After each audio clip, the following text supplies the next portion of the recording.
최초의 여성 부총리가 탄생할 수 있을까요? 청문회 벽이 높아질 것 같습니다. 첫 번째 키워드 보시죠.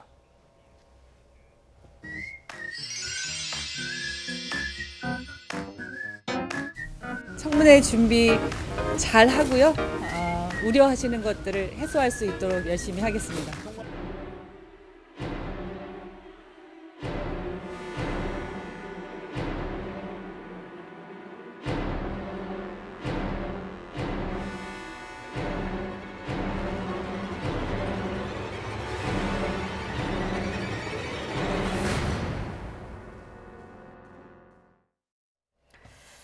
몇 가지 의혹과 논란이 불거졌고 이 부분에 대해서 이윤혜 후보자가 소상히 또 해명을 했습니다. 일단 아들의 군 면제 논란, 이 부분은 이렇게 해명을 했습니다. 함께 보시죠.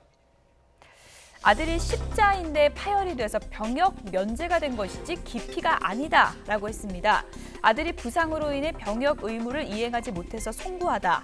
고의적 또는 불법적인 병역 기피 행위와는 관련이 없다라고 밝혔습니다. 수술 기록까지 이제 언론에 공개를 했습니다. 만 14세 때 1차 수술했습니다. 유도 연습하다가 무릎 십자인대가 파열됐다는 거고요. 17세 때 같은 부위가 축구하다가 또 파열이 돼서 재건 수술을 했고 결국 지난 2016년 3월에 불안정성 대관절 5등급 판정이 나왔다. 이렇게 해명을 했습니다. 윤회 후보자 측에서 이제 수술 기록까지 공개하면서 이거는 기피가 아니고 그냥 면제를 받은 거다라고 이제 주장을 했는데 야당은 아직 좀 의심을 갖고 있는 것 같죠? 사실 이런 수술 기록들이 나올 때마다 이게 정말일까라는 얘기, 과거에 워낙 안 좋은 일들이 많이 있었지 않습니까? 그리고 어찌됐든 뭐 제가 이게 고의성이 있다라는 말씀을 드리는 게 아니라 최종적으로 면제 판정을 받았을 때 현역 의원 시절이었기 때문에 뭐 권력을 가지고 있다라면 가지고 있는 게 국회의원직분 아니겠습니까? 게다가 14살, 17세라는 나이가 생각보다는 그렇게 어린 나이도 아니란 말이에요. 그러니까 어느 정도 성장했던 시점에서 하필이면 뭐 극단적으로 말씀드려서는 누군가 일부러 이런 일을 벌이려 한다면 벌일 수도 있는 그런 시점이고 또 정확히 명확한 어떤 증거라고 볼 수 있는 것들이 나온데도 불구하고 야당에서는 그러니까 반대 진영에서 꼭 여당 야당을 떠나서 이런 걸 가지고 계속 뭐 문제를 삼았던 경우 대표적으로 이제 박원순 서울시장 같은 경우 정말 그런 일을 많이 겪었지 않습니까? 그래서 이것도 이 무릎 파열이라든가 십자인대 파열로 과연 정말로 면제가 있을 수 있는가에 관해서는 또 한 번 다른 어떤 사례들이 나와줘야 될 것으로 보여요. 저거 하나만으로 끝날 것 같지는 않습니다. 김 교수님, 워낙에 이제 군 문제가 상당히 좀 민감할 수밖에 없고 그리고 이제 인대 파열이 논란이 될 때마다 많이 이제 단골처럼 등장했던 얘기라서 야당은 좀 의심의 눈초리를 거두지 않는 것 같습니다. 불안정성 대관절이라고 하는 이 병명인데요. 언제를 기억해 보면 되냐면 지난번 2015년도 때 이완구 총리 후보자 청문회 때 차남의 병역 면제 의혹에 똑같은 내용들이 존재하게 됩니다. 그 당시에 야당이었던 이 새정치민주연합 입장에서는 상당히 거센 공격을 했었던 거로 기억이 나고요. 그 당시에 이완구 총리 후보자가 나 때문에 아들이 장가도 안 간 아들이 하면서 눈물을 흘렸던 기억들이 납니다. 그 당시에 그래서 결국은 어떤 결과가 나왔냐면 아들이 공개적으로 검증을 하기 위해서 공개 이 촬영을 하기도 했었거든요. 그러니까 지금 상황에서 14살 때 유도 경기를 하다가 다치고 다친 데를 17살에 축구 경기를 하다가 또 다쳤다는 겁니다. 근데 저는 약간의 여기에 대해서 이제 문제 제기를 좀 하고 싶은 것은 5등급 판정을 받았다는 건데 현재 어떤 정도의 상태인지를 좀 확인하고 싶고요. 전시의료역 처분이라고 하는 건 5등급이면은 군대를 가지 않는 겁니다. 근데 무릎에 일상생활에 어느 정도의 지장이 없는 것은 아니지만 심각하게 활동하기 어려움이 있는 정도라면은 4등급 정도의 처분을 받아서 우리가 얘기하고 있는 사회복무 요원 정도로 근무를 할 수 있는 상태인지 아닌지에 대해서 많은 국민들이 궁금해할 것 같거든요. 그래서 과거에 야당이 여당을 공격했던 잣대로 아마 이번에 야당도 똑같이 이윤혜 후보자에 대해서 인사청문회에 굉장히 날쌘 검증을 할 것이기 때문에 여기에 대해서 아마 공개 검증 등에 대한 여러 가지 준비를 하고 있지 않을까 이렇게 생각이 됩니다. 어쨌든 뭐 청문회 때 이 부분에 대한 질의가 좀 집중될 것 같고요. 또 하나가 있습니다. 딸의 위장 전입 의혹이 불거졌는데 이윤혜 후보자 측에서 위장 전입은 맞다고 인정을 했습니다. 해명은 어떻게 했는지 좀 보시죠. 실거주지가 북아현동, 주소지가 정동 이렇게 돼 있었다는 거고요. 초등학교 입학 때 같은 유치원 교우들과 같은 학교 진학할 수 있도록 그런 조치를 했다는 겁니다. 이 후보자는 민주화 운동과 정치 활동하면서 어려운 경제적 여건으로 이사를 반복했다라고 이제 해명을 했고요. 둘째 출산 앞두고 엄마로서 딸을 세심하게 돌볼 수가 없어서 이런 결정을 했다라고 해명을 했습니다. 이 대목은 조금 생활상의 이해는 되는 대목이에요. 저는 병역 문제는 조금 시끄러울 것 같고 병역 문제는 진위를 떠나서 국민들의 여론이 좋게 작용할 것 같지가 않아요. 최근에 병역 특례 문제를 보시면 굉장히 민감한 문제지만 위장 전입 문제도 이건 뭐 위법은 위법입니다. 위장 전입은 안 되는 거니까요. 하지만 본인이 직접 사과를 하고 경위를 밝혔는데 예를 들면은 이쪽 유치원에 다녔는데 주소지는 이쪽인데 이 친구들이 모두 다 이쪽에 있는 초등학교로 가게 되니까 같이 보내고 싶었다. 근데 주소지를 그 친구 집, 친구 아버지 집으로 이제 주소를 변경했다는 거죠. 위법을 하였으나 이유는 이게 뭐 위장 전입이 항상 문제가 되는 게 좀 부동산 투기 문제와 연관이 되지 않았습니까? 근데 이것은 딸을 좀 잘 케어하기 위함이었다. 내가 잘 돌보지 못하기 때문에 이거는 좀 정서적으로 이해는 되거든요. 왜냐하면 저희 어린 시절엔 이런 일이 왕왕 있었거든요. 큰 길 하나 사이에 두고 이쪽은 동대문고 이쪽은 성북구면은 학군이 달라지기 때문에 학교 배정이 다른데 이쪽으로 보내기 위해서 저희 모친이 그렇게 해가지고 제가 위장 전입이 됐어요. 초등학교 때. 그래서 제가 공직에 못 나가요. 이것 때문에 절대 공직에 못 나가거든요. 그래서 이런 경우가 왕왕 과거엔 있었다라는 이야기와 함께 이거는 정말 정중하게 사과를 하면 어느 정도 상황은 이해될 수 있는 부분이다. 근데 하지만 공직에 못 나간다고 하셨잖아요, 조금 전에. 저는 못 나가죠. 저희 어머니의 잘못 때문에 저는 못 나갑니다. 어쨌든 뭐 이렇게 정황상 이게 뭐 투기나 이런 건 아니다라고 이제 공감하는 분들도 많지만 어쨌든 이게 사전에 그 후보자 발표할 때는 나오지 않았던 내용인 거잖아요. 그러니까 저런 부분이 문제가 되리라는 생각을 못했다라면 그것도 문제일 수는 있다라는 거죠. 그러니까 어떻게 보면은 앞서 말씀드렸던 병역 문제도 그렇고 본인은 떳떳하다고 당연히 저도 믿고 또 초등학교잖아요. 그러니까 하다못해 뭐 고등학교, 중학교 정도만 해도 뭔가 학군 좋은데 이런 걸 노렸나 하는 생각을 해볼 수가 있는데 초등학교이기 때문에 그다지 크게 문제가 되지는 않을 것으로 보이는데 어쨌든 말씀하신 것처럼 위장 전입 문제라는 것 때문에 그리고 정말로 아이 때문에 이런 것인지 아닌지는 아직까지는 좀 명확하지 않은 부분이 있어서 조금 더 하다못해 예를 들어서 그때 당시에 뭐 정말 적극적으로 나서서는 당시 주변에 뭐 시가가 어떻게 돌아갔다든가 그곳이 전혀 뭐 부동산 투기와 관련이 없다는 것까지도 적극적으로 해야 될 시점인 것 같아요. 왜냐하면 말씀하실 때 초대했다시피 최초의 여성 부총리라는 그런 것 때문에 그런 거죠. 그러니까 위장 전입 하나만 갖고 현 정부에서 낙마 사유가 됐다라고 보기엔 좀 어려운 측면이 있는 것 같습니다.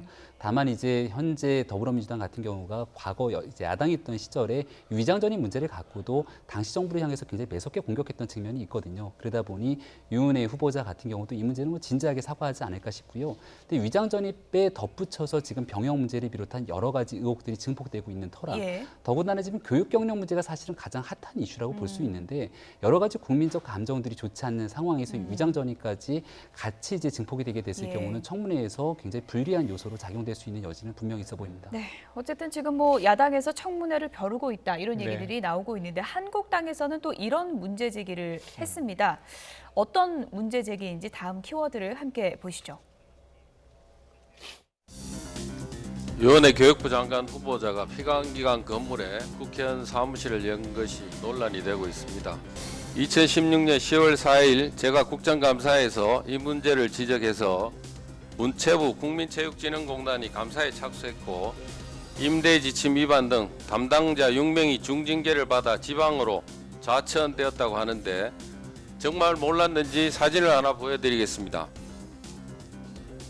교문이 국정감사 당시에 유은혜 후보를 특정하지도 않았는데 유 후보자는 안절부절 민주당 의원들에게 자기라고 시인하는 모습이 국회 방송에 고스란히 잡혀 있습니다. 김영란법 위반 혐의로 수사받아야 할 사안이라고 생각됩니다. 당국은 적극 수사에 나서시기 바랍니다. 이상입니다.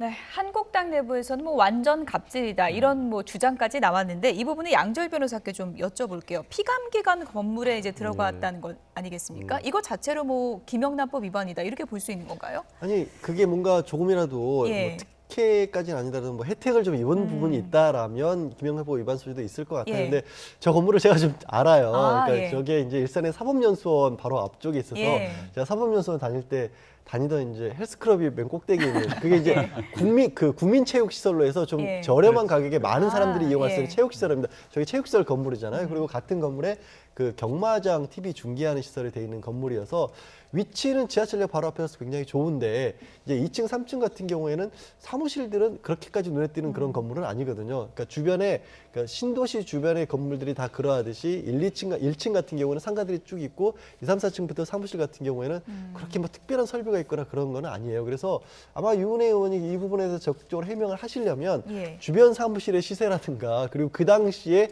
저 건물에 정말로 문제가 되는 것처럼 영리 목적 단체라 엽서라든가 아니면 스포츠 관련 시설만 들어와 있느냐 아니면 다른 사무실도 또 비슷하게 예. 있느냐 이런 부분을 좀 밝혀준다라면 야당에서 적극적으로 공격하는 부분에 대한 어느 정도 해명이 예. 될 것으로 보여요. 좋은 청문회 이제 팁을 아니 알려주시는 TV 아니라 제가 이제 그 건물을 너무 자주 거의 예. 1년 내리 다녔던 날마다 다니시다가 건물이라서 예. 그런 겁니다.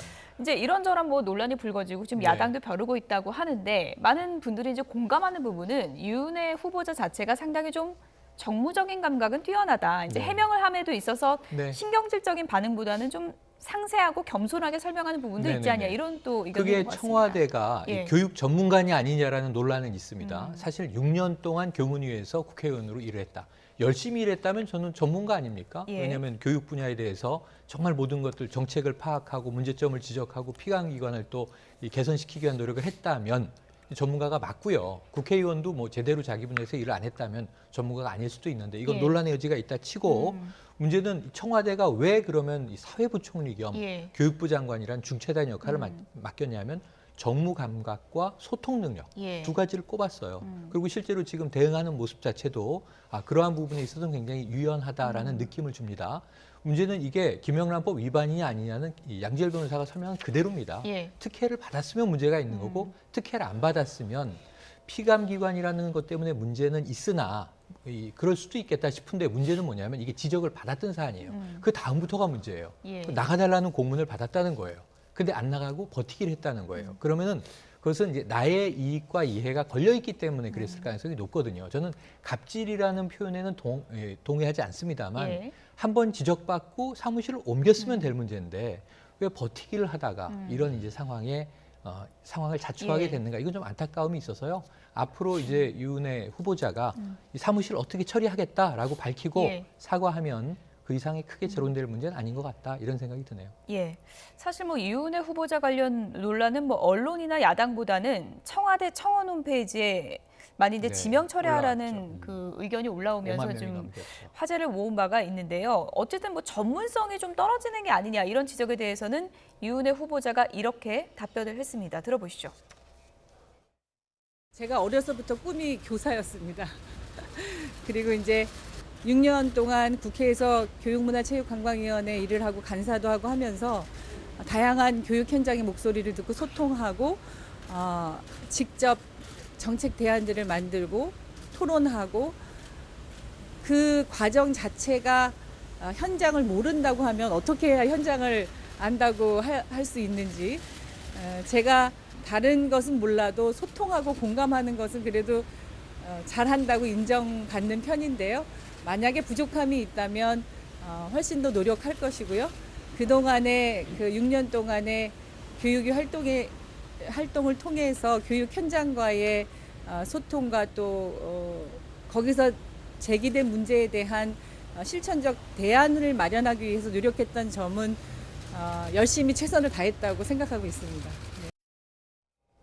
네, 해박한 지식도 있고 소통 능력도 있다. 믿어달라는 게 지금 여당 입장이고요. 야당에서는 뭐 소통 능력 좋으면 전문성 없어도 되냐 이렇게 이제 반박을 하고 있는 그런 상황이지 않습니까? 그러니까 어려서부터 예. 꿈이 교사였다라고 얘기를 하고 있는데요. 실제로 교사의 꿈을 꾸고 있는 많은 사람들에게 실망을 줬던 법안을 발의하기도 했습니다. 그리고 현재 있는 그 얼마 전에 있었던 방과 후 유치원 등에 대한 영어 교육 금지 같은 경우가 사회적으로 큰 논란이 됐는데 예. 여기에 관련해서도 이제 법안을 발의한 바가 있기 때문에 이 교육에 관련해서 본인 스스로가 교문위에서 활동을 오랫동안 했던 것도 사실입니다. 다만 그렇게 활동했던 여러 법안들이 이 국민들이 바라보기에 교육부 장관이 됐을 때 과연 제대로 된 교육 업무를 수행할 수 있겠느냐라고 하는 입장의 차이가 있는 것도 사실이거든요. 과거 황우여 이 교육부 장관, 황우여 당시 사회부 총리가 임명이 됐을 때도 교육 경영을 가지고 여러 가지 논란이 있었던 상황이 있었기 때문에 이번에도 아마 청문회가 끝나는 과정까지도 논란은 지속될 것 같고 이렇게 만약에 임명이 되고 나서도 교육에 문제가 생긴다라면 문재인 정부에 상당히 심각하게 좀 부담이 될 수밖에 없는 상황이 될 수도 있기 때문에 많은 고심이 있지 않을까 이런 생각이 듭니다. 그래도 이제 많은 분들 시선에는 뭐 이렇게 해도 결국은 의원불패 아니겠냐 뭐 이런 시각도 있는데 청문회 벽을 넘을 수 있을까요? 어떻게 보십니까? 지금까지 결정적인 한 방이라고 할 만한 부분은 좀 예. 없어 보이고요. 교육의 전문성 같은 부분은 사실 대한민국에서 백인 백색의 답이 나오는 게 교육 문제일 것으로 보여요. 그래서 본인이 어떻게 보면 발의했던 안건 때문에 이만큼의 갈등이 있다는 것을 또 알고 들어간다라면 오히려 그것이 약이 돼서 정무 감각을 발휘하는 데 도움이 될 수도 있을 것 같다. 여러 가지 이해관계를 상충되는 이해관계를 조율시킬 수 있는 데에는 어떤 또 좋은 계기가 될 수도 있지 않을까 싶습니다. 네. 여기까지 듣겠습니다. 김병민 경희대학교 개건교수, 최영일 시사평론가 그리고 양지열 변호사 세 분이었습니다. 고맙습니다. 고맙습니다.